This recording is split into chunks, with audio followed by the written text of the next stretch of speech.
Listen and do it. Welcome to another episode of the Hispanic Voice with Ana Maria.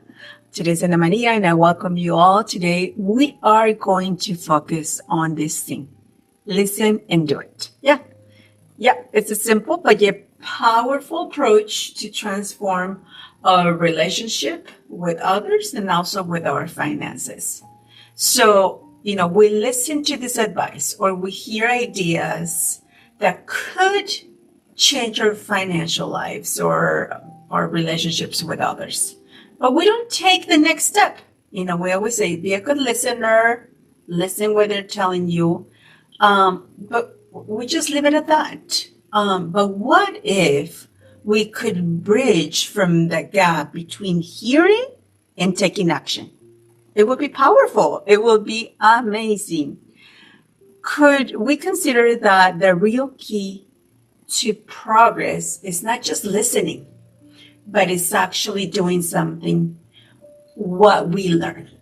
So we go to seminars or we go to meetings or we are listening to a speaker and we always get great ideas, right? And we write them down. Everything sounds really good. And I'm not saying we don't always take action. Sometimes we do, but most of the time we don't. So let's really explore this by looking at 3 different examples where listening and doing go bug hand in hand. So first of all, the first one is budgeting. Maybe you have heard this 1,000 times. I know I have said it in my shows a few times. Create a budget. Create a simple budget for your family, or create a simple budget for you as individual. It sounds really simple, but possibly overwhelming. I do have a form that I'm happy to give you, but what if we stop avoiding and actually sat down to create a budget? It will take you less than an hour. It will take you a few minutes actually.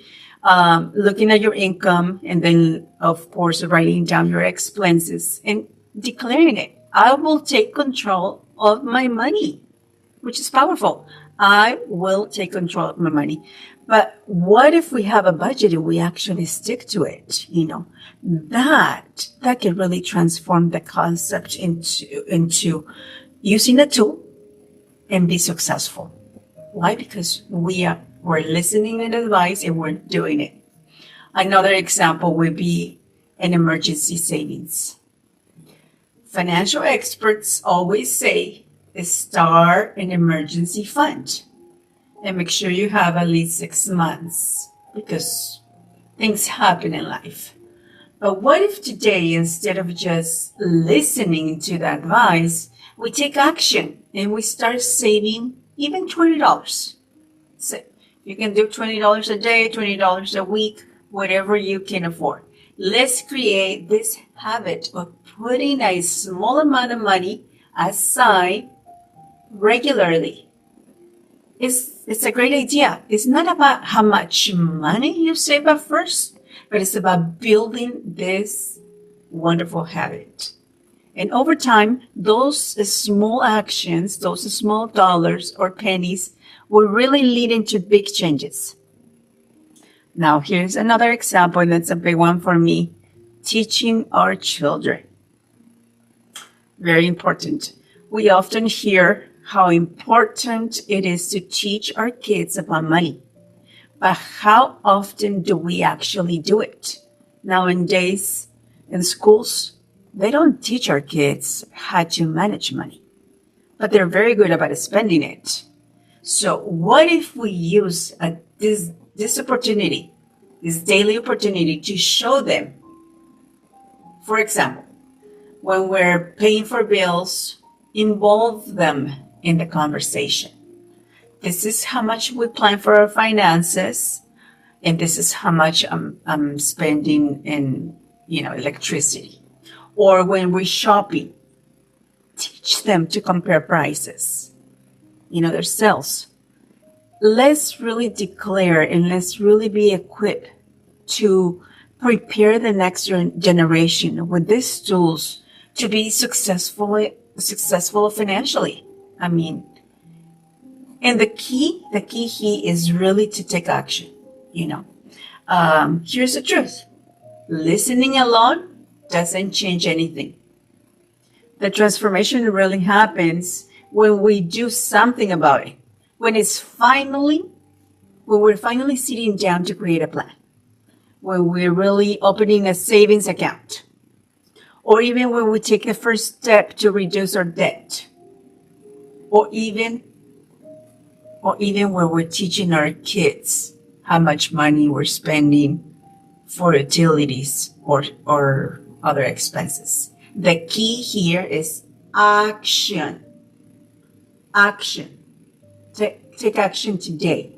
So today I really encourage you and I really challenge you all of us. What if we take a look at something? What if we take a look at a thing that we have been hearing? And it really would make our lives a lot better. Let's declare that. Let's be capable of making small financial choices. And let's commit to take at least one step today. What are you willing to do? What can you do today to make sure that your finances are in control, are more adapt where you want to go in the future? I'm going to leave you with this question. I really thank you for tuning in. And remember, that is not enough just to listen. We must also do it. We must also take action. The power, like I said, the power of transformation is the action. Until next time, and let's keep moving forward. Let's create possibilities, and let's keep building a better financial future for ourselves, for our families, and for our communities. Thank you.